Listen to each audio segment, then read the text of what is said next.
Who was Eichmann? What role did he play in the genocide of our people? We're going to try to develop that and then go into his capture, one of the most famed operations of the Mossad, of the early Mossad of the State of Israel. But most significantly is the trial of Adolf Eichmann, the ramifications of that trial that were led by Gideon Hausner, who at the time was the Attorney General of the State of Israel, and a man who lives right around the corner here, his assistant, Gavriel Bach, and what that did for all of Jewish history. Let's start at the beginning. Eichmann, as you know, is from Linz, Austria, same place as the Fuhrer. Okay? His life was not particularly spectacular. His life was not particularly significant.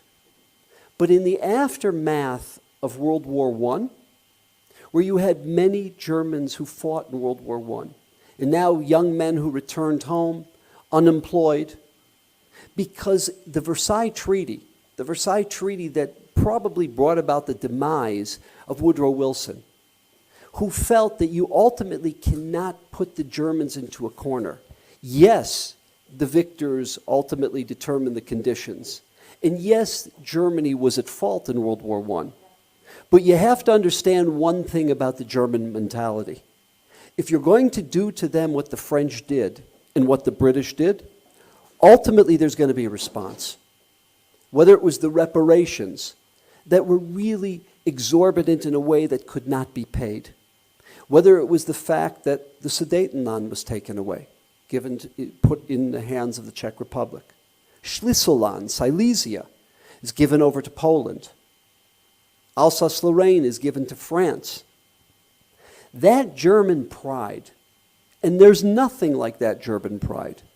When the Germans said, Deutschland, Deutschland über alles, they meant it.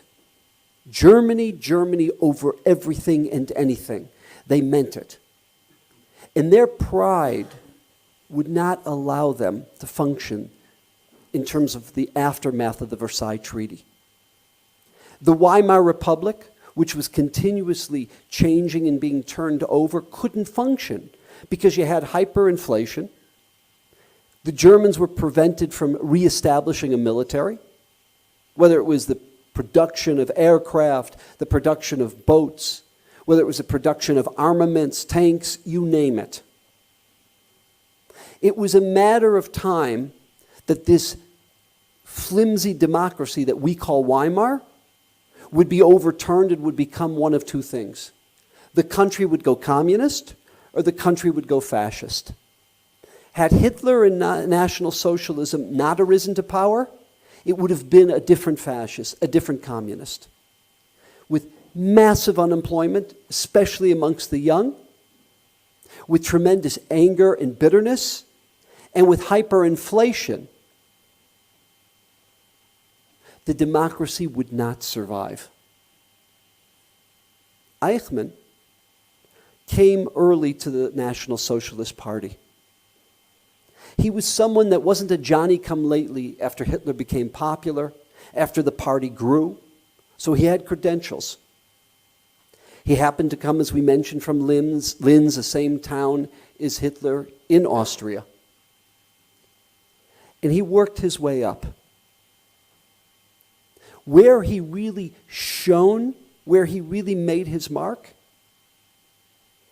was with the Anschluss of 1938 in Austria. Before the Anschluss of 38, when Hitler comes to power and the Nuremberg laws remove any citizenship from the Jews, and in the aftermath of the Nuremberg laws, step by step, Jews can't practice medicine, law, you can't shop at Jewish stores in certain communities. If you do, you're humiliated in others. Jews are prevented from the public school system, from the university system. And remember, Hitler established Joseph Goebbels as his minister of propaganda, working together with Dr. Julius Streicher. They changed all of the textbooks. When people in the 1930s wanted to see the news, where did they go to see the news? Exactly. To the movie theater. There was always a double feature, and in between there's movie tone news. And the Germans used the pseudoscience, and they got people who were terrible, terrible racists to say there are different lineages, different bloodlines, and they would show that a Jew is like an orangutan, has a bugle, a hunchback. A Jew with a fat pot cut, with a hooked nose. A Jew's not an Aryan. And they're poisoning our bloodline. They're perverting the Aryan race. Jews, they would show rats next to Jews. They're predators. They destroy, they devour, they infect. There were only 550,000 Jews in all of Germany. That's all there were. And what did these Jews do? Many of them happened to be in retail. Many of them happened to be in finance and banking. And they were the scapegoat. We're going to blame all of our problems on the Jew, because there's no way we could have lost a war. Germans are superior. Germans will not lose wars. It had to be the Jewish cancer that infected us and that undermined us in World War I. With all of the anti-Jewish propaganda of the Third Reich, of the 550,000 Jews, approximately 50% fled the country. Unfortunately, most of those Germans who left the country ended up going to the Netherlands, to Holland. And instead of them being able to survive the war, in 1940, when Germany would invade the Netherlands, most of them, like Anne Frank and her family, most of them met their demise at the hands of the SS. They were rounded up in Amsterdam, sent to Westerbork, and every week there was a deportation of Dutch and German Jews from Westerbork to Auschwitz and to Sobibor. In 1938, after years and years of Hitler cheating on all of the different dimensions of Versailles, no production of armaments, no production of military aircraft, etc., and the British and French intelligence knew he was cheating. But they were so war-weary, they didn't want war. And they convinced themselves it wouldn't happen, and they looked the other way, because the world was traumatized with the ramifications of World War I. How many women would never, ever again be married? They'd live their life as widows. How many children would be raised into orphans? How many families were destroyed? They wanted nothing to do with war. That was true in the United States. That was true in France. That was true in England. And he starts with the Anschluss. He says this is German territory. And the Austrians, who again, the Austro-Hungarian Empire was emasculated. It was chopped up and put into pieces. They were very happy that someone would defy the West. And they welcomed him in. Eichmann was given responsibility for the Jews of Austria. And most Jews in Austria lived where? They lived in Vienna.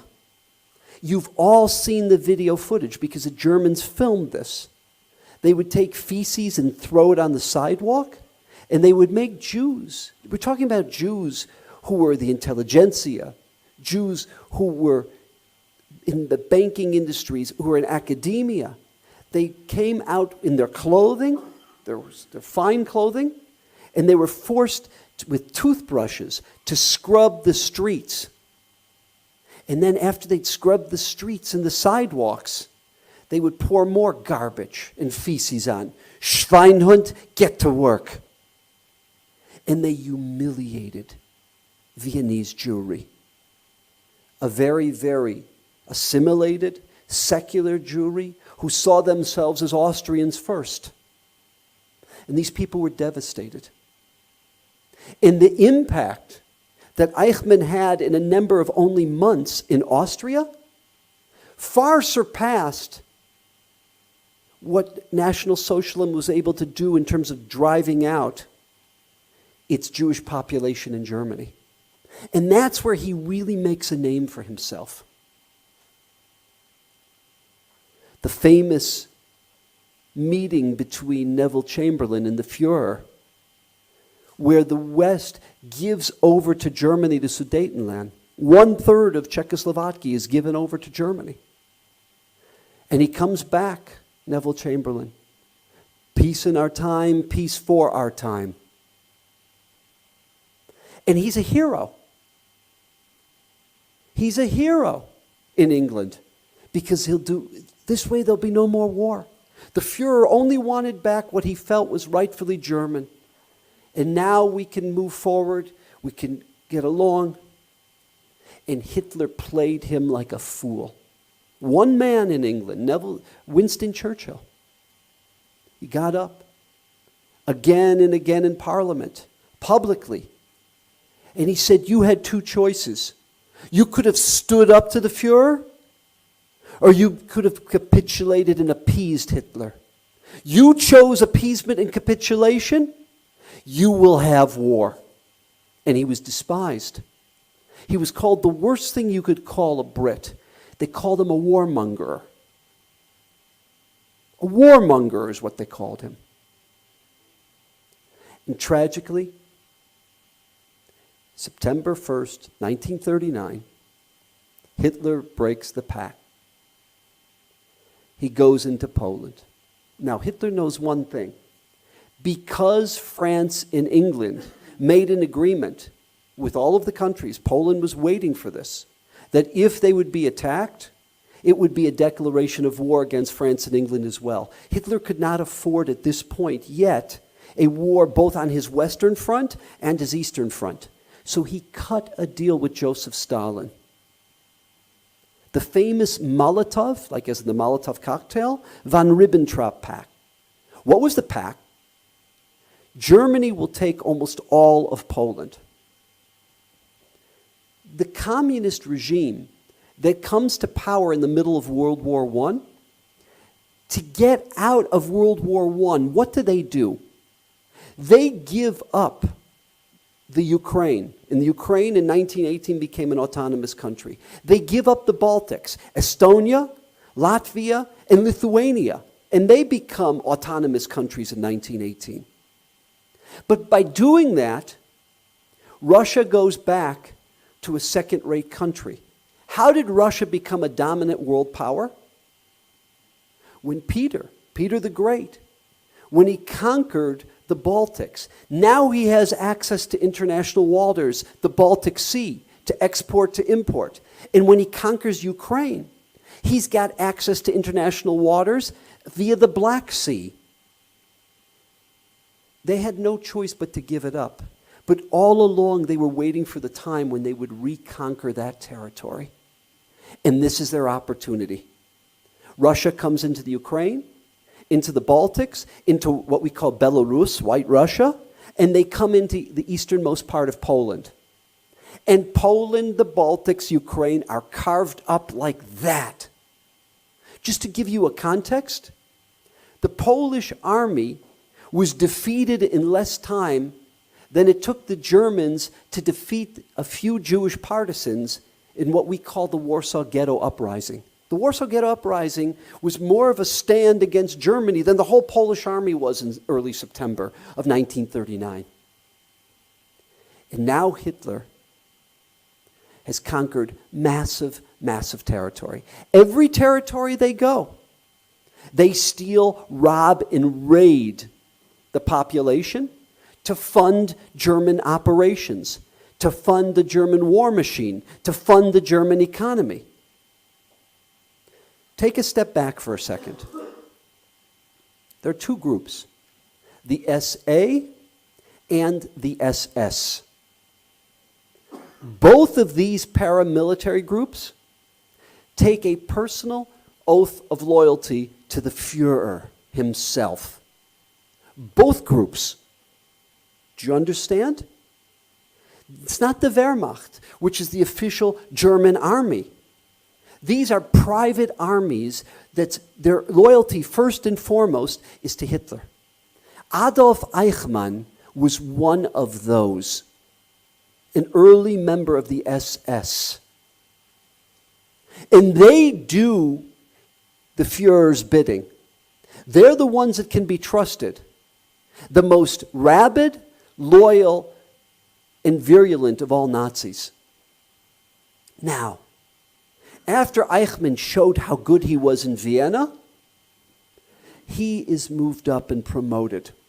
To give you a sense, Hitler, underneath him, the man who will oversee all of these private military groups is Heinrich Himmler, the head of the Gestapo, the head of the SS. Underneath Heinrich Himmler, number 3 is Reinhard Heydrich. We'll return to Reinhard Heydrich. And the man chosen to deal with the Jewish problem on the European continent is Adolf Eichmann. The most important war, the primary war that the SS, that the German people need to wage in, says the Fuhrer, is the war against the Jew. The conquest of Europe is second. Primarily is the eradication of the Jew.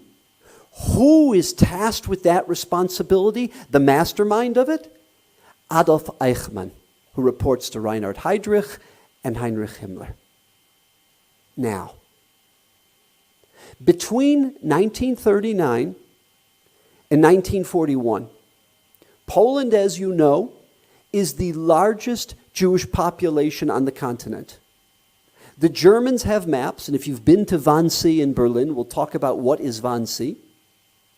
The Germans estimate there are 11.5 million Jews on the European continent, from England through the Soviet Union.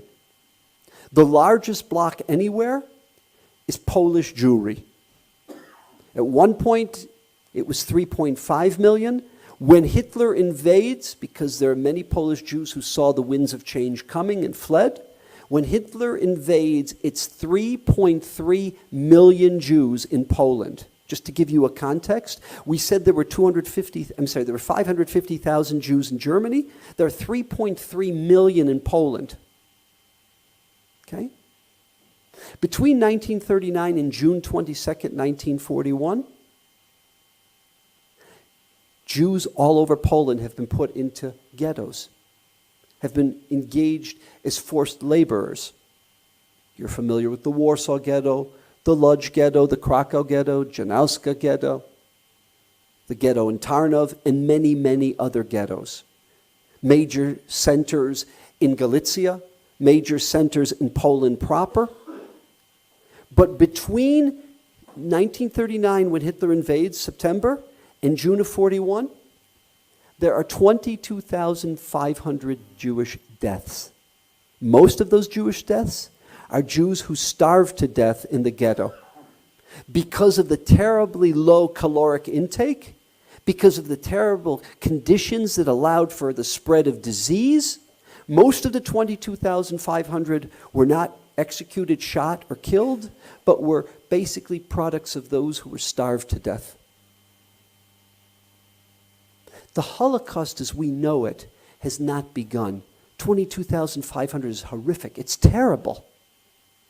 But it's not 6 million. When does the Holocaust as we know it begin? When Hitler and Stalin should have seen it coming. Come on. When 2 million German troops are moving to the eastern border, the eastern border in Poland between Russia and Germany, you had to be blind not to see it coming. But Stalin's intention was to cheat Hitler, so he wasn't thinking in those terms. Hitler did it to him first. He backstabbed him first. June 22nd, they invade. The Germans take over the 3 Baltic nations. They take over White Russia. They take over the Ukraine, and in every place they go, we are here to liberate you from the Jewish Bolshevik oppression, from the Jewish Bolshevik tyranny. And understand one thing. Until the communists took over these lands, a Jew couldn't be a civil servant. A Jew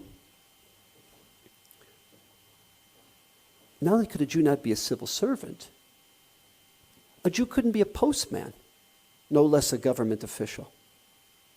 The Jews suffered as bad as anyone else under communism. Everything was nationalized.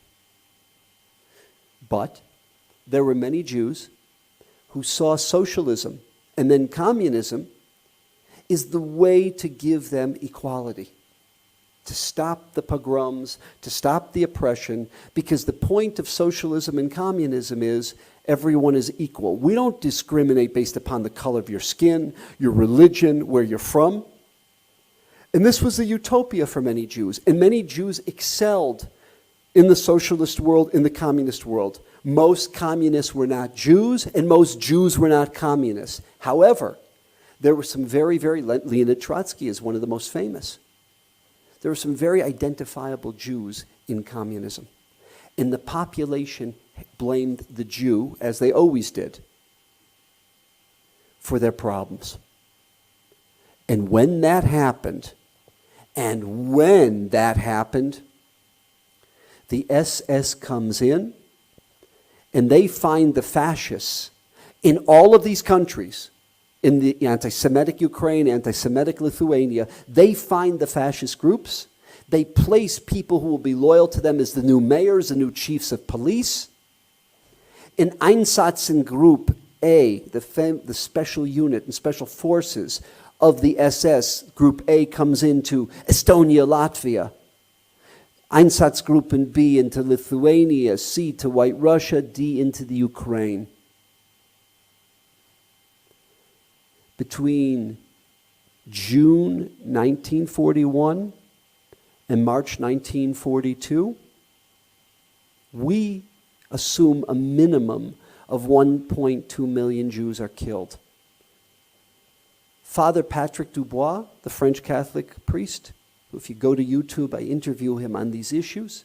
He spent the last 20 years of his life going from town to town in the Ukraine, Lithuania, White Russia, interviewing people at the time were children, were 10, 11, 12 years old, finding the mass graves, finding how the Jews were killed, who dug the graves, who did the shooting, who covered the graves, how many Jews were in the town, where were they taken from. But the genocide of world Jewry started in the Baltics and the Ukraine. And the reason there are no Lithuanian Jews today, very few Lithuanian Jews, other than the Jews who had gone to South Africa way before the war, is because almost no one survived. Almost no one survived Latvia. We know the famous examples. Panari Forest outside of Vilna. 90,000 people murdered. We believe that over 70,000 of them were Jews. They had these pits that the Russians, when they controlled it, made as storage for oil, for petroleum. The Jews were shot in them and murdered, taken out of Vilna.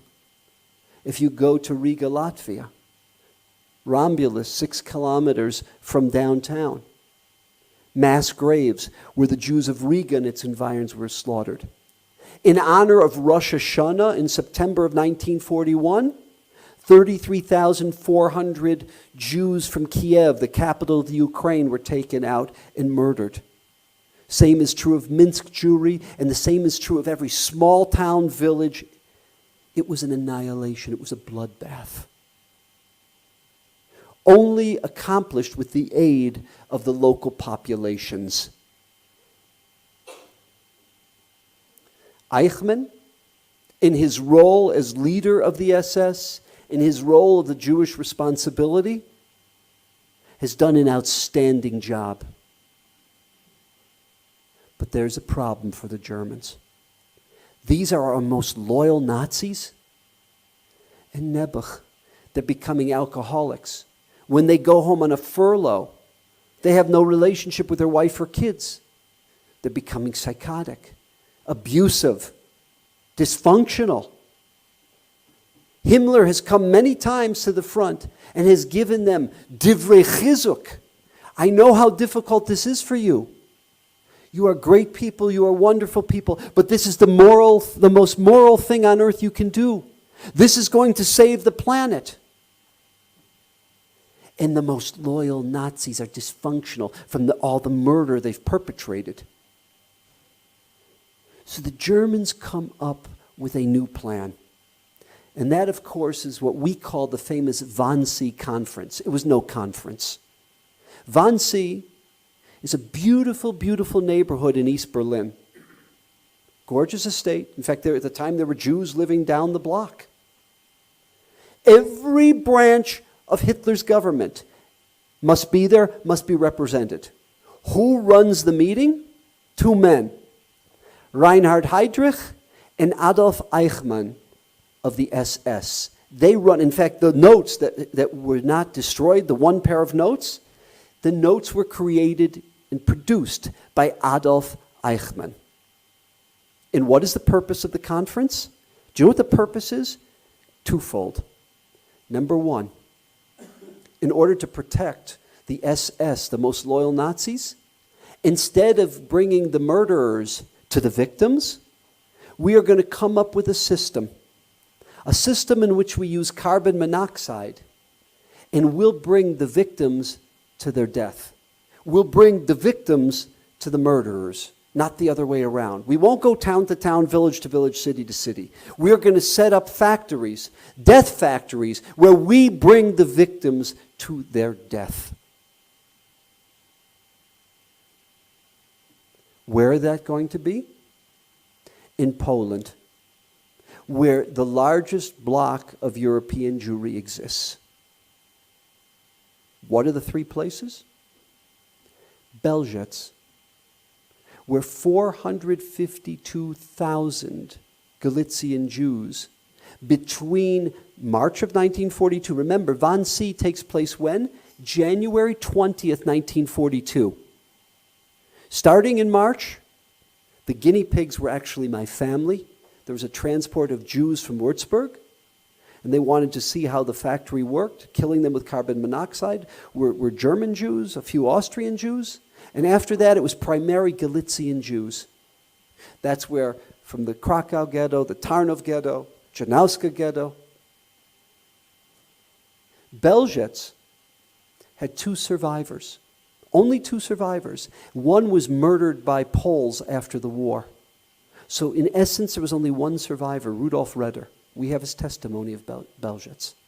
One Jew survived Belzec. Most of what we know is from actually SS guards who after the war had pangs of conscience. There's a famous SS chemist who was involved in the production of the carbon monoxide, who couldn't take it, who left. So most of what we know are from the Germans themselves of Belzec.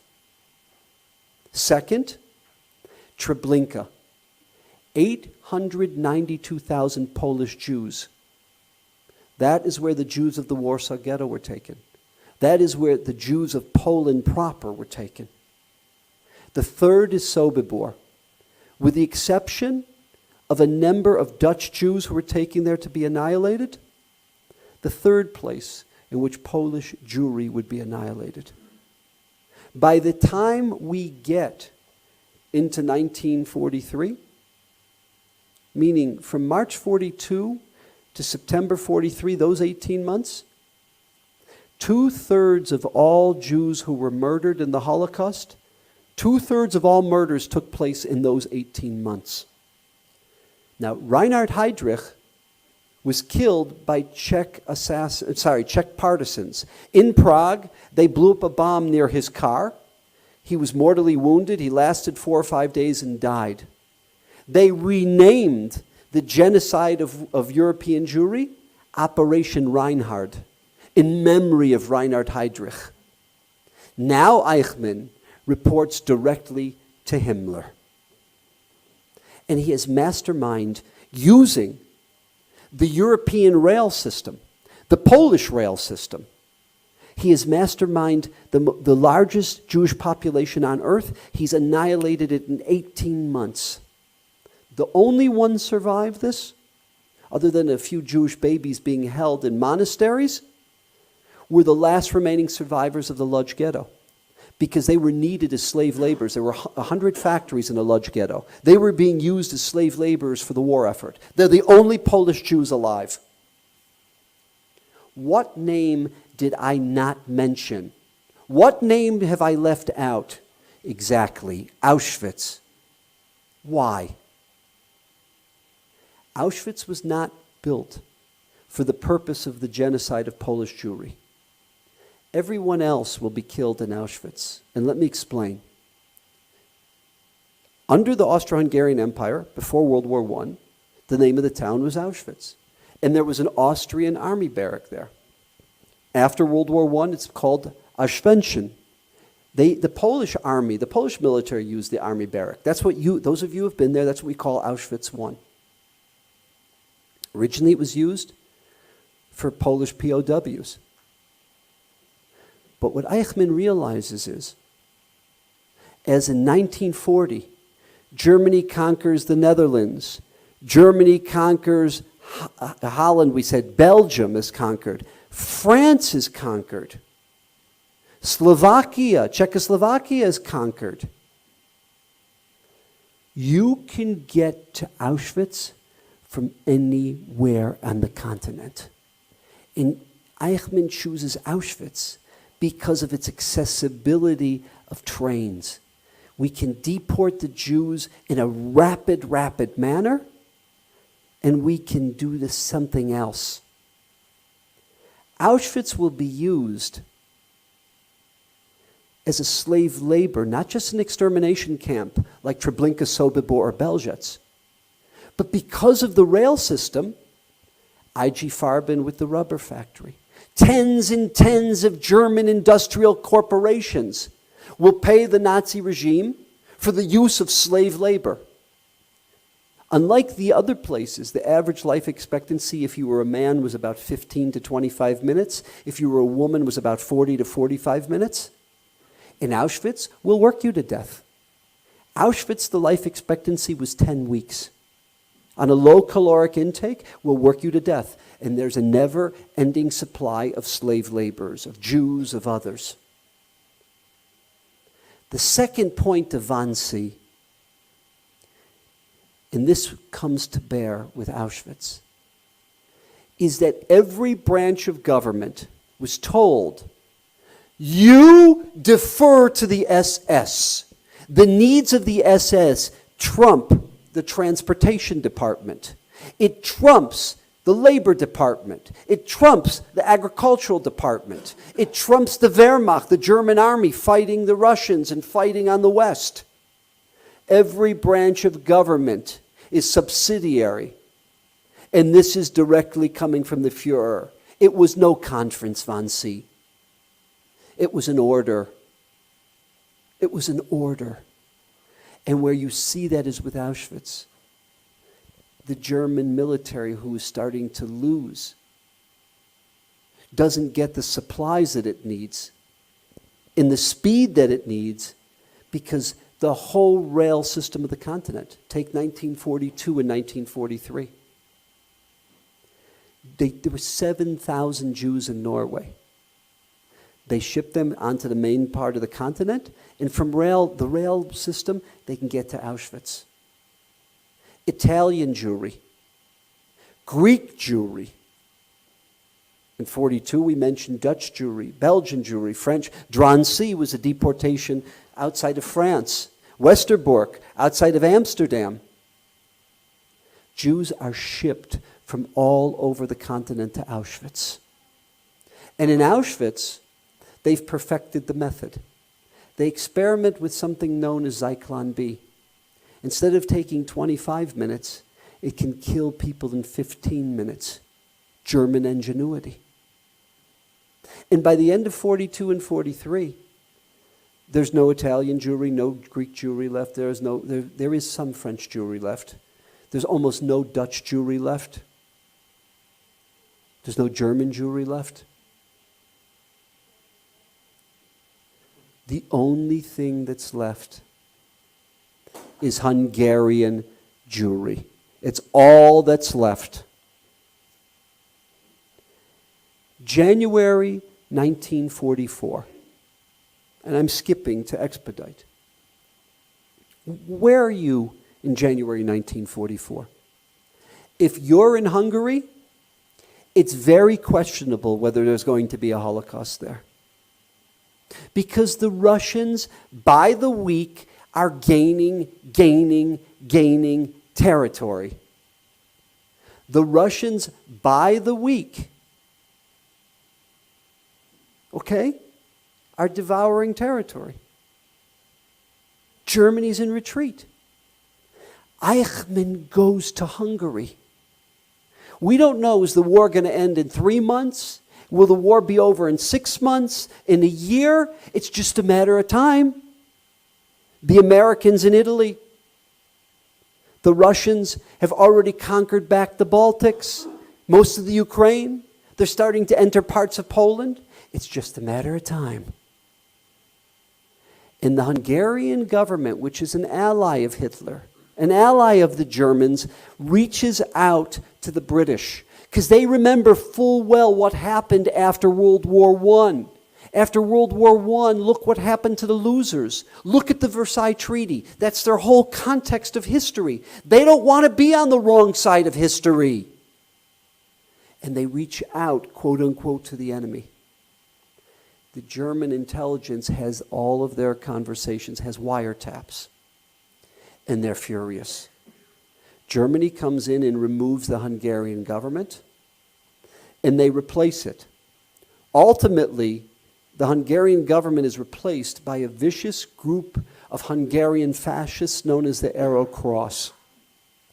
Adolf Eichmann, starting in March of 1944, starts creating ghettos and moving Jews throughout Hungary, throughout the Carpathian Mountains, into ghettos in March and in April.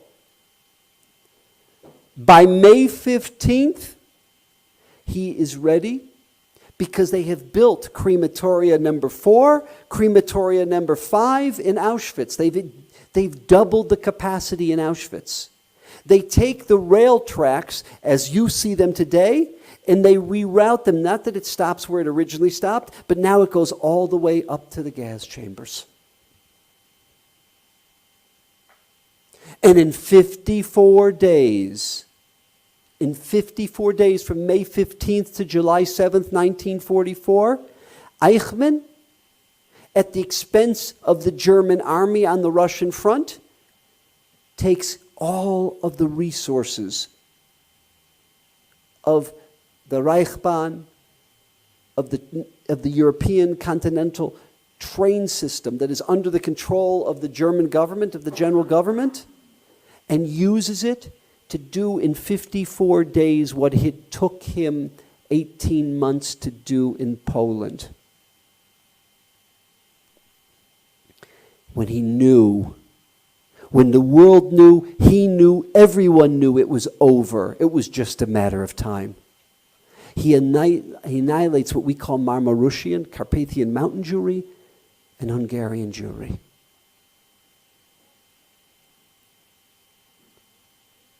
I'm skipping. As the war is winding down, Eichmann knows what's coming. He takes off all the badges, all the medals of honor that he has received for being the mastermind of the genocide. And he goes incognito. He dresses as a regular German, as a member of the Wehrmacht, and he's actually held in a POW camp. America held him in a POW camp. He went by the name of Adolf Eichmann, and he was let go. They were only looking to prosecute the leadership, not the common German man. And he lives very, very humbly, quietly, and under the radar screen. Where does he live?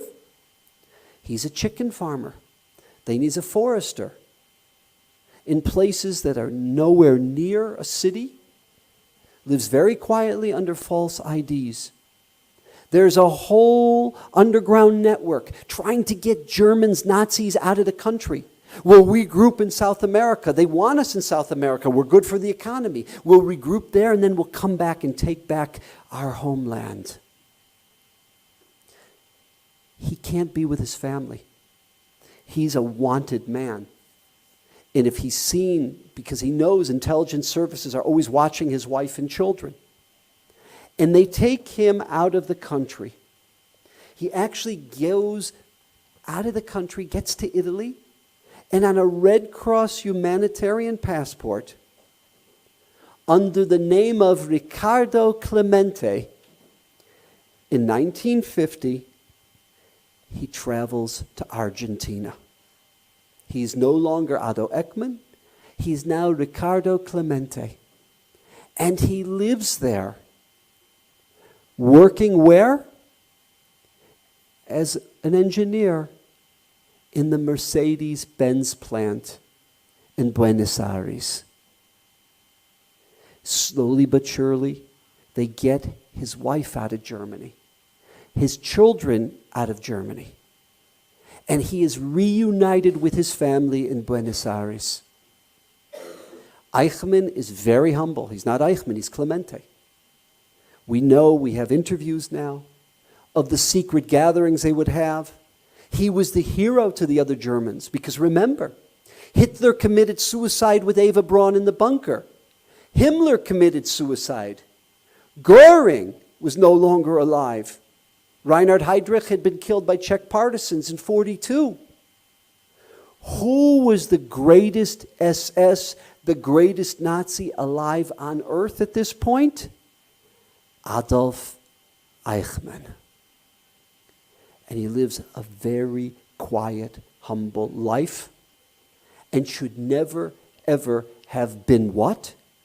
Never, ever have been found. What happened?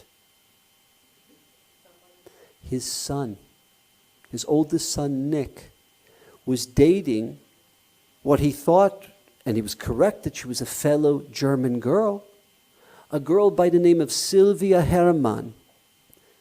They kept very quiet. They didn't let people know they were Jewish. They were afraid to let people know they were Jewish. Sylvia Hermann, on a date with her boyfriend. Boyfriend says, my name is not Clemente. We're good Deutsche. Good Deutsche. You think a Deutsche has a name Clemente? You know who I am? My name is Nick Eichmann. Do you know who my father is? The great man, Adolf Eichmann. SS Obersturmführer, the man that we received medals personally from the Führer himself. And Sylvia Hermann is choking, but she does not let on that she is a Jew. She runs home to her father, Lothar Hermann, and she tells her father, Lothar, and he says, listen, you have to be smart about this. You'll find a way to break up the relationship. You'll find a way where you'll fall out of love. But don't ever let him know you're a Jew. And he reaches out to one of the heroes in this story. A German Jew, but a German Jewish attorney who himself was a Holocaust survivor by the name of Fritz Bauer. Fritz Bauer was hired by the German government, by a special division of the judiciary of the German government, to do what? To, so to speak, prosecute war criminals. That division was underfunded, number one. That division, number two, was a division where they didn't want anyone like Eichmann being found or exposed. Because if you catch Eichmann, you expose everything. You expose the industrial complex, you expose every branch of government and society. And Fritz Bauer knew full well, if he shares with his superiors, with his division heads, the information that Lothar Hermann has given him, they'll let Eichmann know, and Eichmann will escape Argentina. So what does Fritz Bauer do? He reaches out to Israel. He reaches out to Israel and tells them this. The Mossad sends to Buenos Aires a team in 1958. And that team comes back and says, it's not Eichmann. Bubba Mises. It's not Eichmann. Bauer wants to know, how do you know it's not Eichmann? And their response? We watched him for weeks. There is no way that SS Obersturmführer Adolf Eichmann would live in a humble house like that. That he would take the public bus, the 203, to work every day with his lunch pail for lunch. There is no way he would live that way. And Bauer goes crazy. And he reaches out to David Ben-Gurion, to the prime minister. He says, what kind of fools you have working for you?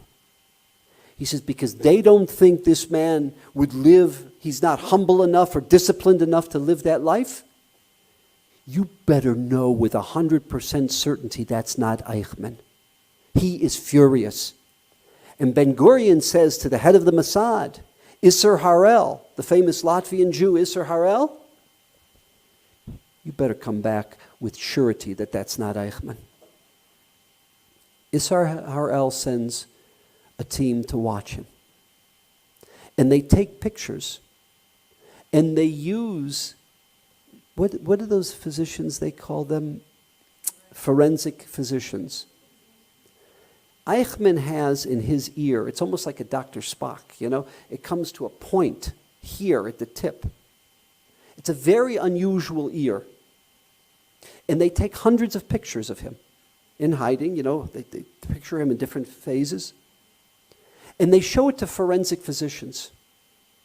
And they come back that even though this man has aged tremendously since our pictures of him from the 1940s, with certainty, with 99% certainty, this is Adolf Eichmann. Those markings are so unique and distinct, that's him. They send down a team of 10 men and 1 woman. They come with fake passports from almost every country in Europe, from France, from Belgium. Remember Sabina Airlines, Olav Shalom? One came on that, one came on Swiss Air, had a Swiss passport, another came on a Lufthansa plane.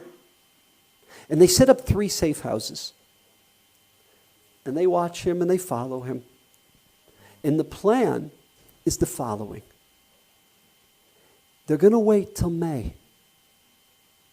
The year is 1960. They're going to wait till May. Why? Because it's the 150th anniversary of Argentina. And every country is coming to celebrate with the Argentinians. The foreign minister of the state of Israel, Golda Meir, will represent David Ben-Gurion and represent the new country of Israel. The first time ever an El Al plane will land in Buenos Aires with the contingency with Golda Meir. And what do? Give me 1 second. On May 11th, 1960, remember, in the southern hemisphere in May, it's winter, so it gets dark early. He comes back every night at 7:30. That's when the 203 bus drops him off, and he's got about a 4 or 5 block walk to his home. That is when we will abduct him. They have their own license plate maker. Every time they go out with the car, it's a different license plate. 3 safe houses. And they wait. And the bus doesn't come. It's 7:45. Should we call off the operation? And the bus is still not coming. 8 o'clock, and they're sweating and getting nervous. Finally, unlike any other night they'd been watching his routine, the bus had been delayed that night. At 10 after 8, the bus stops. The bus moves forward, and who do they see in its trail? Who exited the bus? Adolf Eichmann. The car pulls up. They get out, they jump him, and they put him in the back seat of the car. They gag him and they tell him, you make a word, you make a sound, you'll lose your life. Gag him. They drive off to an area which is dark and isolated, shut the lights off. There's other cars watching. Was ist dein Name? Ricardo Clemente. Was ist dein Name? Ricardo Clemente. They say to him in German, what's your SS number? Without a pause, 00463320. Was ist dein Name? Eichmann. Adolf Eichmann. The head of the team, Rafi Eitan, because they were told he had a mole on his chest, takes his hand, he sticks it, feels around in his chest, he feels the mole. It's Eichmann. And they take him to the safe house and they wait. Friday, May 20th, before they had come, the plane that had come from El Al with Golda Meir had uniforms for him, exactly his size, because they had all the pictures of him. They figured out, they gave it to tailors. They had an El Al passport with a name tag, everything ready for him. And as they take him to the plane, they drug him. He's terribly delirious. And they're carrying him, and give all the passports. There was a person in Israel they found a person in Israel who looked similar to him. They had the person take a passport photo, and they doctored the photo to make it look even closer to Eichmann. And he said, he's got the flu, he's not feeling well, don't worry. We're going to bring him back home to his wife. She'll give him chicken soup. It's the best Jewish medicine there is. In a couple of days, he'll get some rest and chicken soup. He'll be okay. And the plane takes off. Now, you have to understand, that whole German community was looking for him. He'd been in the Mossad's hands from May 11th to May 20th. It is now Sunday afternoon, May 22nd. The Speaker of the Knesset was told, very quietly, the Prime Minister wants to address the Knesset at 4 p.m. They told Israel Radio, you're going to interrupt your programming at 4 p.m. The Speaker wants to address the President, David Ben-Gurion, the Prime Minister, David Ben-Gurion, wants to address the country. Okay. Very strange, because the members of the Knesset weren't told this. Prime Minister shows up on a regular day, regular session. He gets up to the podium. The speaker asks for everyone's quiet and attention. And Ben-Gurion, in 2 simple paragraphs, gets up and he says, SS Obersturmführer Adolf Eichmann is in our custody. He is being held in a location at which we are not identifying. He will be given a trial, a fair trial, and he will be tried for crimes against humanity. The world, by the way, very, very monologue, no emotion, and that's it. Nothing more, nothing less.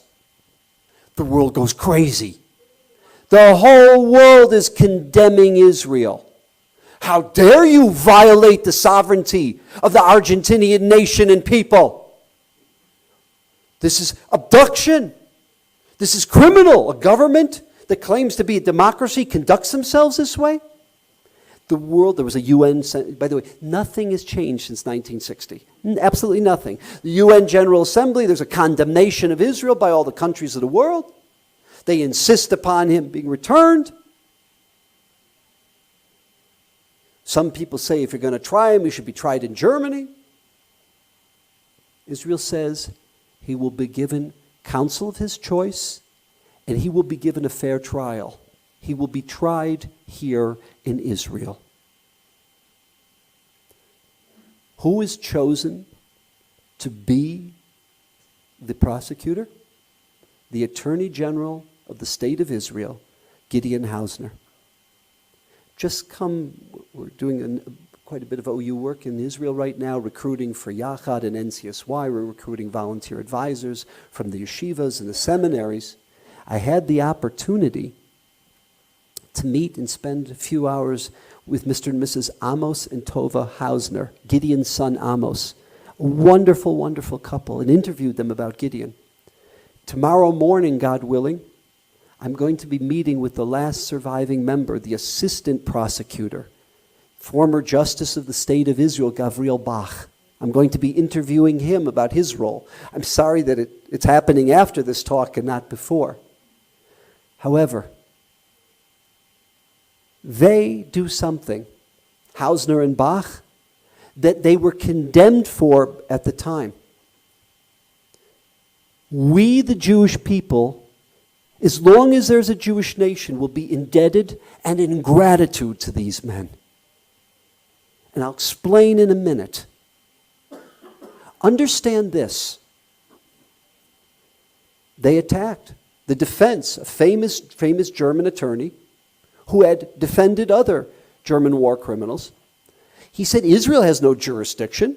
Israel didn't exist. You're condemning him of crimes from 1938 through 1945. Israel didn't exist till 1948. You have no jurisdiction. They said, how can you claim to want to, prosecute him? Who are you? What are you? He didn't affect Israelis. And brilliantly, Hausner and Bach defended and explained why they had jurisdiction. And the whole notion of crimes against humanity and crimes against the Jewish people. And they showed using legal principle, the protocol they had for such a thing. And by the way, legal scholars raved about their defense of all the accusations against them. Hausner decided to deal with every aspect of the Holocaust. Not only every death camp, not only every slave labor camp, not only every ghetto, but the Holocaust in Holland is different than the Holocaust in Poland, is different than the Holocaust in France, is different than the Holocaust in Lithuania, is different than the Holocaust in the Ukraine, is different than the Holocaust in Hungary. You understand that.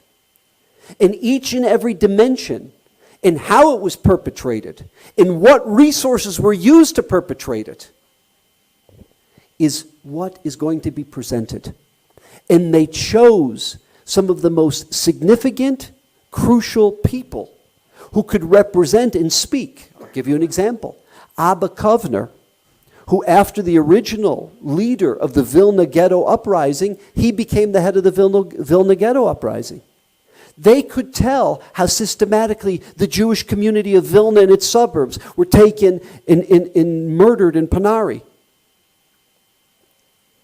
And people are saying, as did the defense, what does this have to do with Eichmann? You can't prove that Eichmann pulled the trigger. He was an office man. As he called himself, he was a bureaucrat, fulfilling the mandate in the oath of loyalty that he swore to his government. And they said, how can you condemn this man? After all, he took an oath of loyalty to his government, and that was his defense. That was his attorney's defense. Was he not responsible for fulfilling that? Condemn the government. Don't condemn the bureaucrat in the clog. Why are we indebted to Hausner and Bach? Because it wasn't until 1994 in Steven Spielberg, we will be indebted to him forever for what he did with survivors of the Shoah. But in 93, when he won the Oscar for Schindler's List, he took all of that money that he made on that movie, and he used all of his influence, whether it was with FedEx or McKinsey or this or that, and they, over the course of the next 14 years, they interviewed over 52,000 survivors. Those survivors are no longer alive today. Very few of them are alive today. Had it not been for Spielberg, we wouldn't have that. But understand one thing. Most of the people who were interviewed in the 1990s and in the first decade of the 2000s, these were very young people during the Holocaust. Many of the very significant people who understood because they were older and they played a different role in it, they were long dead before 1994, 1995, 96. Had it not been for this trial, we would never, ever know what was perpetrated.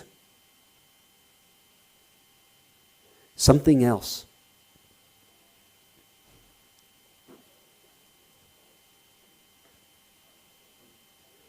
Before we get to something else, I want to give you a few, and I'm going to say the following. We have to thank the Jews from Hollywood who were brought because Israel wanted the world to see this trial. They wanted to know the Holocaust. The world should know the Holocaust that was perpetrated. You can't have cameras in a courtroom. They interfere with the trial. So there were a number of Hollywood producers and directors. They found a way, and they constructed in the Jerusalem theater, they put the cameras in an unobtrusive place that would not interfere with the trial, would not interfere with the judiciary, and it was broadcast to the world. And I have to thank Yad Vashem. Yad Vashem on their educational website, Dana Parat, has this. All the different dimensions of this trial. But let me give a few examples of the trial. I don't know if his name was, in Europe, was Kasowitz or Kastazowitz, something like that. When he came to Israel, he was a famous poet. His name was Yechiel Denur. You ever hear that name? Yechiel Denur in 1961 during this trial is a young man. He came to the trial in a suit, a good-looking man, a nice crop of hair. He told Hausner he didn't think he could go through this. He did not want to go on trial. Hausner said because of the uniqueness of his testimony, he wanted him to be one of the people representing the Auschwitz and what happened in Auschwitz. So what did Denur do? Hausner starts to ask him, and by the way, please don't take my word for it. If you go home tonight and you go to YouTube, push in the following 2 words when you go to YouTube. Planet Auschwitz. Put in those 2 words, and you'll see it for yourself. So he asks Denur questions. All of a sudden, this articulate, polished gentleman goes into a different place.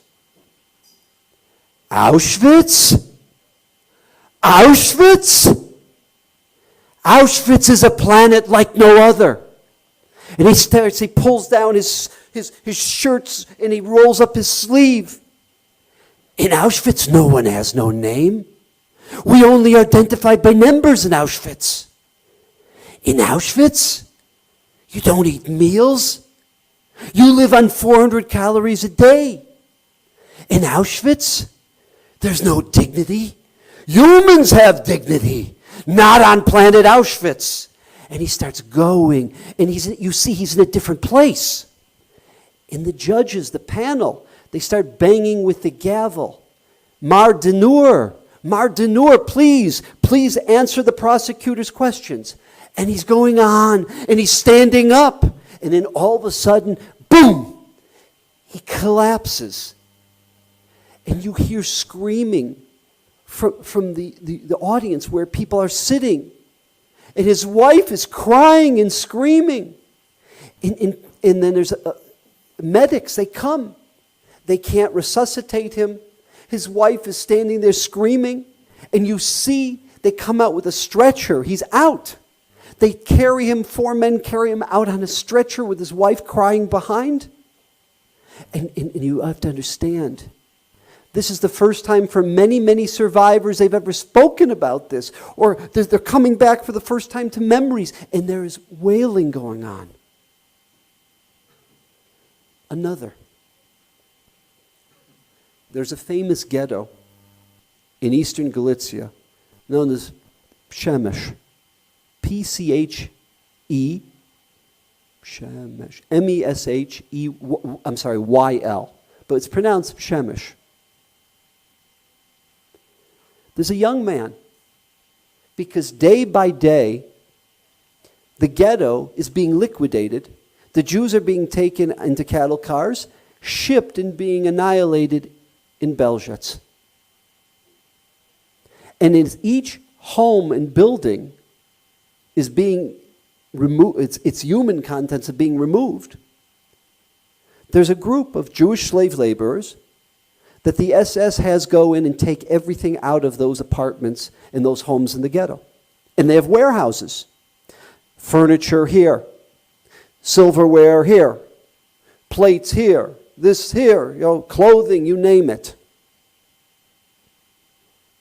This young man is a young adolescent. His name is Mickey Goldman, one of the people that I interviewed for this talk.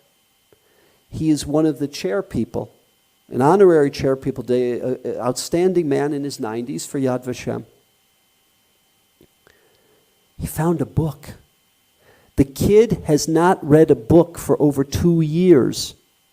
It's a crime for a Jew to have a book in the Shemesh ghetto. And someone caught him. Whether it was a Ukrainian guard, whether it was an SS, somebody caught him with the book. The commandant makes all the slave laborers, all the Jews come out, and there are very few left because almost everyone has been annihilated and sent to Belzec. He says, Schweinhut, count! And he starts beating him. But it's not leather lashes. They're metal spikes. And he's beating him 1, 2, and he's counting with each lash. After the 21st lash, he goes unconscious. Schweine, get out of here! And they take another Jew. Count! And the commandant is beating him.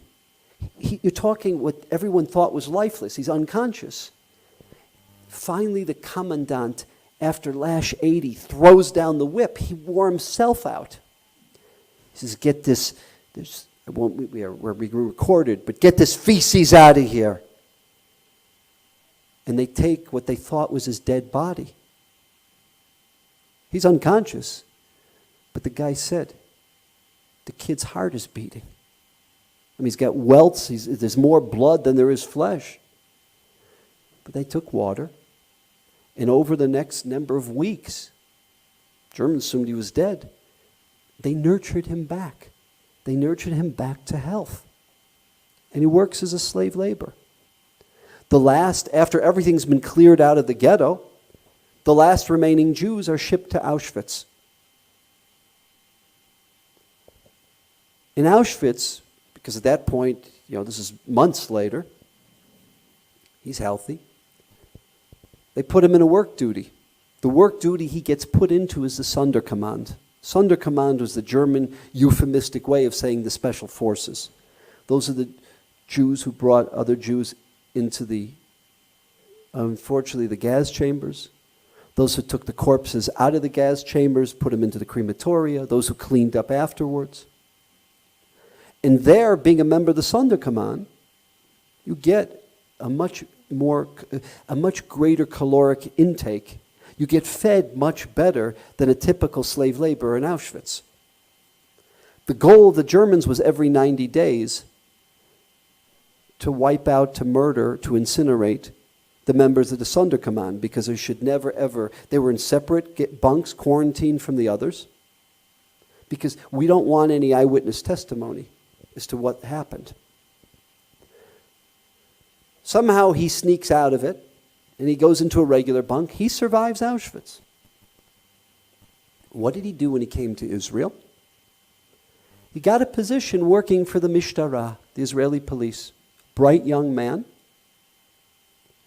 So he worked for the Israeli police in a criminal investigation team. That criminal investigation team, they were given to Gideon Hausner and Gavriel Bach, to the prosecution, to work and to go through documentation. So he meets one of the witnesses. They have a conversation.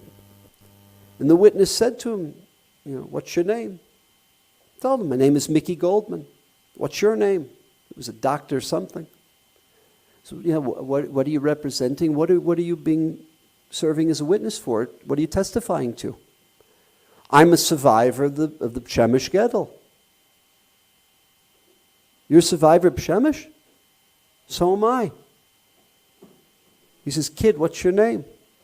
At the time, he was probably his late 20s at the time. early 30s. What's your name? He said, my name is Mickey Goldman. So the doctor says, you know, the only Goldman I remember from the ghetto was a kid, but he's dead. The commandant beat him to death. Goldman says, you're looking at him. So this witness, the next day, was on the stand. And as this witness gets down from the stand, Gideon Hausner calls up to the stand, Mickey Goldman. Goldman literally freezes. Mickey Goldman to the stand. Goes up. Hausner had a conversation with the doctor, unbeknownst to Mickey Goldman, and he starts questioning him and challenging him. And he tells a story. And he tells the story of the ghetto. That night, after his testimony, Hausner comes over to him and says, Goldman, do you know, for weeks we were looking to find a survivor of the ghetto? That's a significant ghetto. That's much of Eastern Galicia and Jewry was wiped out. We needed to tell that story. Why didn't you say anything? Huh? Why didn't you say something? You know we were looking for someone. Goldman says the following. I'll tell you why. He says, after the war, he says, my brother also survived. Of the whole family, we had 2 survivors, myself and my brother. Came to Israel. And these Ashkenazic Israelis, they started speaking to us. Where are you from? Oh, yeah, well, what happened? Where were you during the war? And he started talking. He started asking me, I started telling my story. They didn't realize that I knew Hebrew, that I'd gone to the Ulpan, because our conversation was in Yiddish. And after our conversation, they turned to each other. You see these Mishugoim? We don't have enough problems trying to build a state. We don't have enough problems trying to build a land. We've got to take these crazies. Look at this nut. He's got these fantasies, these illusions of grandeur, of what kind of a hero he was, a Superman. So Goldman started to cry to Hausner. He says, I swore after that I would never, ever talk about this again. Hausner asks him the following question. He says, Goldman, I have one question for you. What was worse? What was more painful? The 80 lashes from the commandant or the 81st lash? And Goldman answered, by far the 81st lash.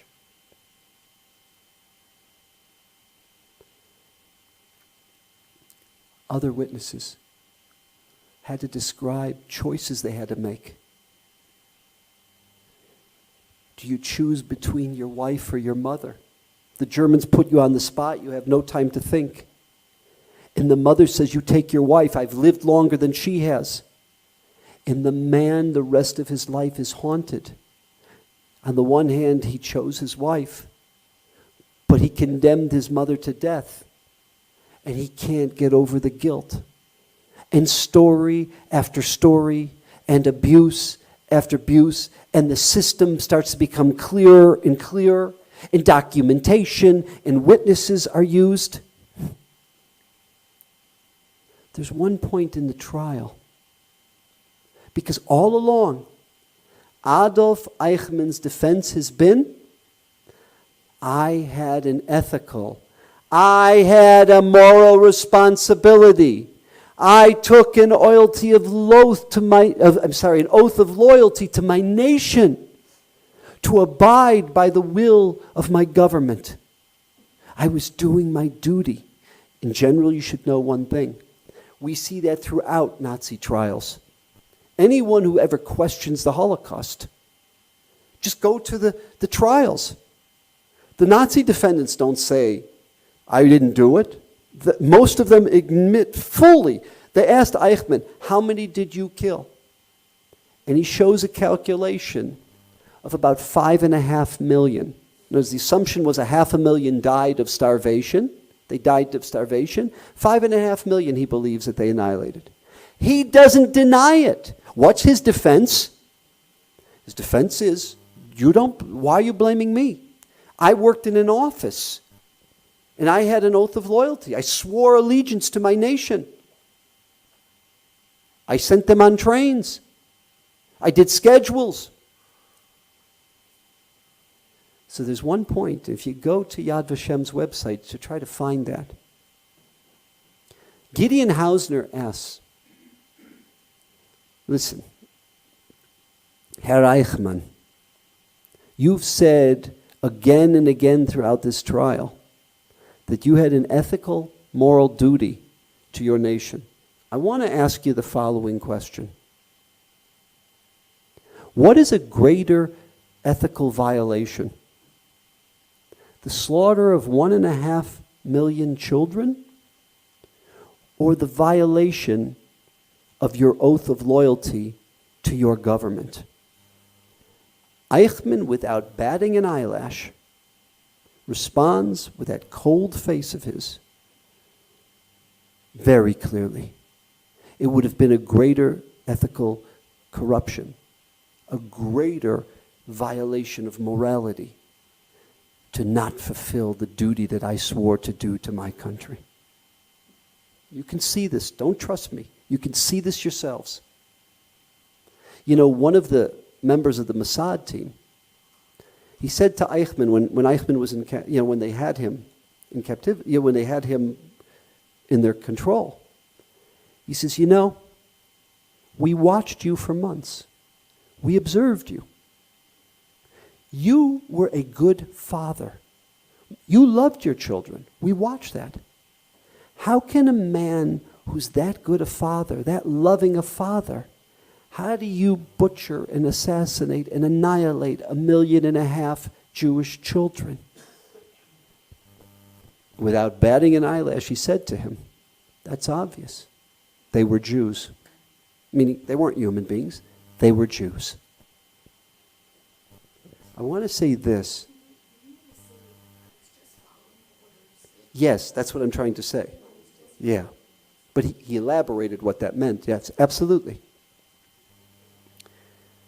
I would like to wrap this up by saying the following. It's going to be a couple of minutes. The ramifications of this trial changed Israel. And let me explain what I mean. And not just Israel, they changed the diaspora Jewry. You heard the story of Mickey Goldman. You know what they called survivors. They made fun of them. They called them sabonim, soap bars, right? What was the question that every survivor was asked? How did you allow your mother and father to be slaughtered? How did you go like sheep to the slaughter? How could you not protect your own son and daughter? There was this righteous indignation, this condemnation of the survivors. They were made to feel like nothing. They were made to feel inadequate, shamed, guilt over their existence. And it wasn't just in Israel, it was in America. Look at what the original Yom HaShoah was. Yom HaShoah v'Hagavura. You know what they were going to commemorate? The Warsaw Ghetto Uprising. The Warsaw Ghetto Uprising is fascinating. But in terms of understanding the Holocaust, it is insignificant. Absolutely insignificant. Because when did they do the uprising? When all the children, all the elderly had been slaughtered. They had nothing to lose, nor would their actions have any ramifications on someone who couldn't defend themselves. No. We're going to have it on Passover. You know, the religious parties, the Mizrahi, they were part of the coalition. And they begged the members of the Knesset, you can't have Yom HaShoah on the date of the Warsaw Ghetto Uprising. It's Pesach. So they said, okay, They threw a bone to the religious. They put it for the 27th of Nisan. We'll do it the week after Pesach. That's why it's then. You know what Yad Vashem is? Today Yad Vashem is a jewel. It is an absolute diamond of the Jewish people in the state of Israel.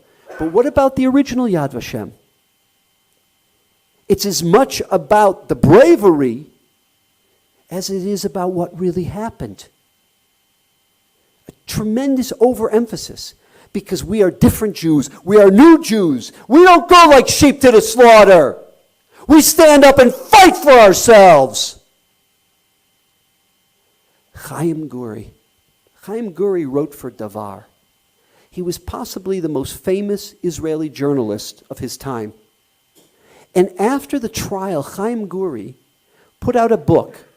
It's been translated into English. The name of the book is called Facing the Glass Booth. You know what it is? It's his daily articles covering the trial, the Eichmann trial. And it's fascinating, because it's not like we're writing this after the fact.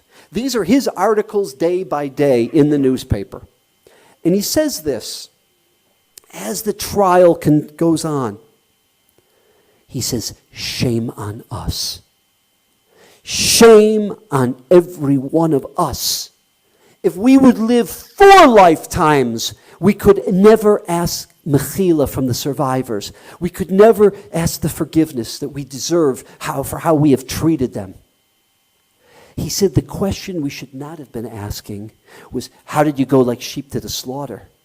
Because through this trial, now we know how they lived. How they lived on almost no caloric intake, no protein. How they were treated. If you do this and you try to escape, you guarantee the death of 100 others. If you do this and you try to fight back, you slaughter everyone. The question shouldn't have been, how did you go like sheep to the slaughter?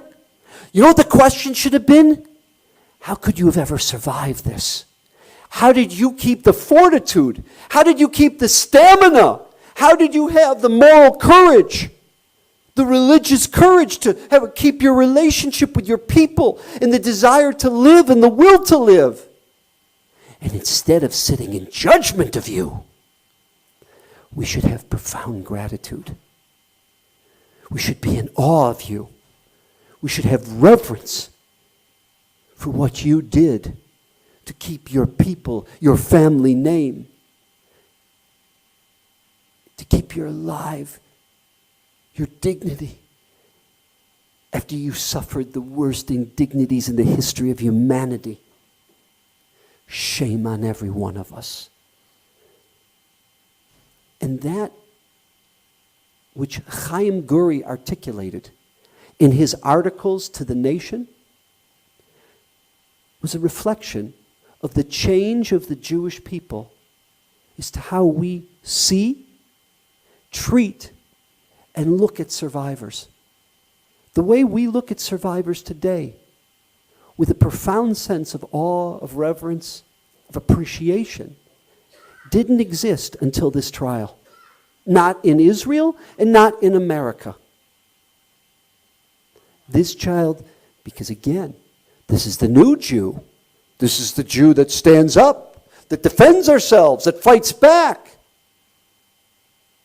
We don't believe in turning the other cheek. And it was a total misunderstanding of the reality of what we were under. Of the lies, the manipulation, the lack of any protein nutrition, the terrible moral dilemmas they were in. And it changed the Jewish people. It changed all of us. The Yad Vashem today is not the Yad Vashem pre the Eichmann trial. Yom HaShoah today is not the Yom HaShoah, the Hagvura that originally was.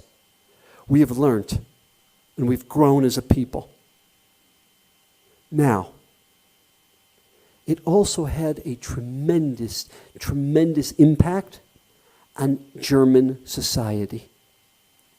Because what did every German say to their children as their children grew up? What did they say to their grandchildren? We didn't know what happened. We weren't aware. Or I fought in the Ukraine. I was fighting the Russian army, the Soviet army. I fought in Poland. I was fighting the Polish army. You aware? Because the German newspapers reported this. The Zeit, the Spiegel, all of them. And it exposed everything. It exposed all the officials that were running the Reichsbahn, the German rail system. It exposed all the officials and CEOs and executives of the industrial companies that went out of their way, were not asked by the government, but offered deals to the government to use slave labor, where they worked people to death. It exposed every aspect and dimension of that society and civilization. And they started turning to their teachers, their professors. They started turning to their parents. You said that you were in the Ukraine. What division did you fight in? Were you in the Wehrmacht? Were you one of the SS who took Jewish villages out and gunned them down? Men, women, and children. Where were you? What did you do during the war? And until very recently, and today almost no one's alive, but until very recently, Germany was the only perpetrator of the Holocaust that as a society had to come to grips with it. You have not seen this in the Netherlands, where the Dutch gave up their own neighbors. You have not seen this in Lithuania. You haven't seen it in Latvia, where it's not that they just gave over their own neighbors. They murdered and butchered their own neighbors. I don't have to tell you what exists right now with the nationalist fascist government in Poland. And we can go country by country. Corfu, Greece, we can go country by country. The Danish are the exception. The Danish are the exception that proves the rule. In France, the Vichy government, so they gave over all the Polish and German Jews that fled there. They saved some of their natural French Jews. But the role they played. Chahena, v'chahena, v'chahena. The only ones that faced themselves in the mirror. And it was all a function of this trial. Because remember, the Nuremberg trials were the leadership of the Reich. It was the leadership of the Reich. This was a trial of the Holocaust. This was a trial of the genocide of the Jewish people. And that's why it was so important not to kill Eichmann right away, but to keep him alive and put him on trial. Because the trial of Eichmann was the trial of every dimension of German civilization. Not to mention the Ukrainian population, the Lithuanian population, the Polish Catholic population that served as aiders and abettors.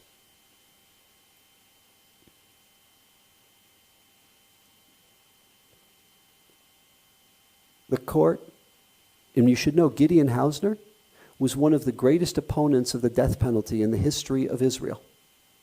Tremendous opponent of it. But in this case, because of the nature of these crimes, he felt the only consequence of a guilty verdict would be execution. This is not a murder. This was the genocide, the extinction of a nation, of a religion, of a race of humanity. And everyone, the biggest critics of Israel, everyone acknowledged it was a fair trial. It was conducted as a fair trial, and the tribunal of three conducted themselves as a fair judiciary. Now, next, he is convicted. The Pope, world leaders, Jewish quote-unquote intellectuals, Martin Buber, many Jews saying, don't you kill him, don't do it, turn it to a life sentence, convert it to a jail sentence, because otherwise you're no different than they are. Can you imagine this? You're no different than they are. That's like condemning us for taking from Argentina. Argentina, and it wasn't just Argentina, Brazil, Paraguay, Uruguay, Ecuador, they created a very fertile soil for SS, for Germans, to Nazis to live there, to live and have a wonderful, lichtige life there. And then Israel's condemned because they had Nazis who they did nothing with. And we brought this vicious perpetrator, we brought him to trial. Well, so too here, the sickness, the arrogance of the world to say, then you're no different than them. How dare you? And the appeal was turned down. They chose a Yemenite Jew to be the hangman. You know why? They didn't want an Ashkenazi. This is justice. This is not vengeance. This is justice. And they took a Yemenite Jew who had no one that was involved in the Holocaust. He was the hangman. Mickey Goldman was chosen to be one of the two witnesses. They took the body to an incinerator, he was cremated, Eichmann. And as you know, by the way, after the cremation, Mickey Goldman said, he says, I couldn't believe it. One of my jobs in Auschwitz, there's a lot of ashes and bone chips, and I was going around, my job was to be collecting them, so no one should see that, to collect it. And I thought, okay, there's from a few people. He said, I didn't appreciate the pounds and pounds and pounds of ashes. A human body makes very, very little ash, very, very little ash. There was almost nothing from Eichmann's body. And here I was crying like a baby. The thousands and thousands of Jews that I was shoveling into a wheelbarrow of their ashes. So Mickey Goldman and the other witness, they're taken by boat out into the Mediterranean, and the ashes are scattered over the Mediterranean.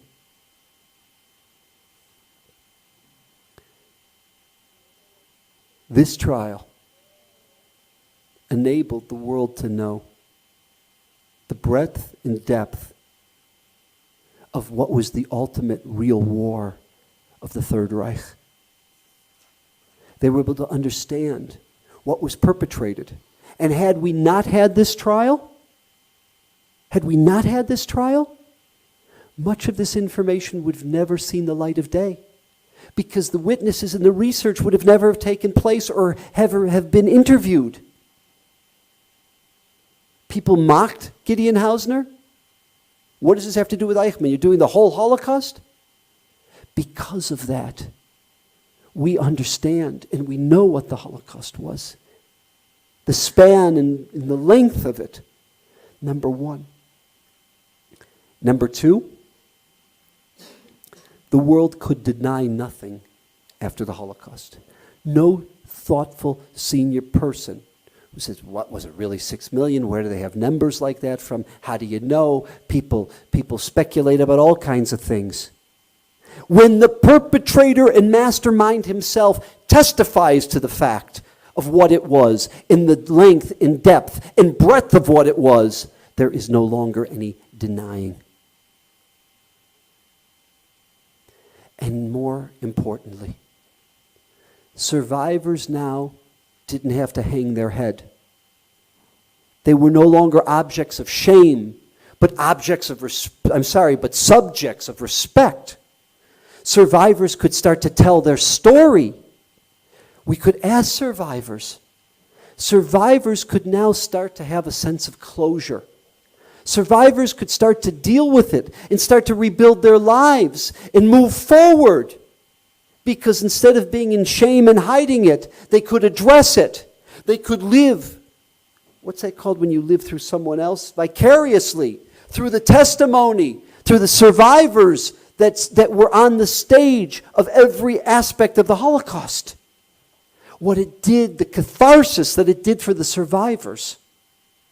We can never, ever thank the Mossad, Gideon Hausner and Gabriel Brach for allowing that to happen. At that point, the Jewish world had come full circle. In an interview a few years ago with Rafi Eitan, who was the head of the team, they asked him. you know, you never got Mengele. You never got this one. He says, you got to understand, had we put the resources into it, he says, I don't mean to be arrogant. I say this with humility. Had we put the resources into it, we could have gotten Mengele. He says, but you don't understand. It was 1961. We were caught, our guard was totally down. And here we find out that these German nuclear physicists, who don't have work in Germany because there's no longer a German military complex, they're hiring themselves out and they're working for Nasser. And there's a whole plan for Nasser to generate chemical and biological warfare to annihilate us.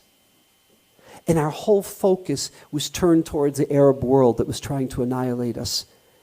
We were a young, very, very tenuous country. We had to turn our direction forward.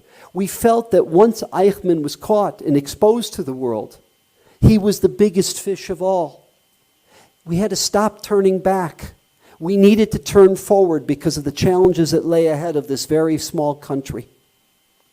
And he said, in retrospect, we were wrong. Looking back 50 years later, we should have. But I say, we, the Jewish people, will eternally be grateful to you. To Lothar Herman, to Fritz Bauer, to Gavriel Bach, to Gideon Hausner, and to the Mossad team of 11 that did not kill him, but put this man on trial and enabled the survivors to move forward and enabled the Jewish world to relate to the most tragic event in all of human history the way that it deserved to be related to, not the way we treated it. Thank you.